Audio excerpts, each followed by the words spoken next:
brought to you by V-Guard. જામનગરના મધ્યમાં આવેલા લાખોટા તળાવના બ્યુટિફિકેશનનો વિવાદ તળાવના ફરતે 30 મીટર પાથવે બનાવવા અન્ય જગ્યાએથી મોરમ લઈ આવી પાથરવામાં આવતા વિવાદ થયો. મહાનગરપાલિકાની કામગીરી સામે સવાલો કરતો વિરોધ પક્ષ કામ બંધ નહીં થાય તો આંદોલનની ચીમકી. અંકલેશ્વરમાં જીવના જોખમે નહાતા બાળકોનો વિડીયો વાયરલ. વોકહાર્ટ કંપની પાસેની નહેરનો વિડીયો હોવાનું સામે આવ્યું છે. જીઆઈડીસી વિસ્તારમાં આ રીતે બાળકો નહેરમાં નાહવા પડતા સર્જાઈ શકે છે દુર્ઘટના.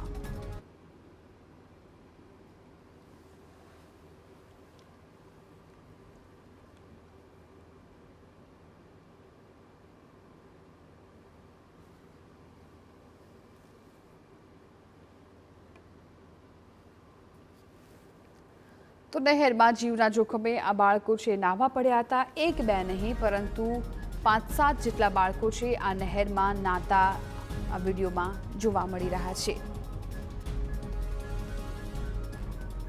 વોકહાર્ટ કંપની પાસેની આ નહેરનો વિડીયો છે કે જ્યાં બાળકો છે એ નાહી રહ્યા છે. આ એક મોટી બેદરકારી સામે આવી છે. આમાં મોટી દુર્ઘટના પણ સર્જાઈ શકે તેમ હતી. Brought to you by V-Guard.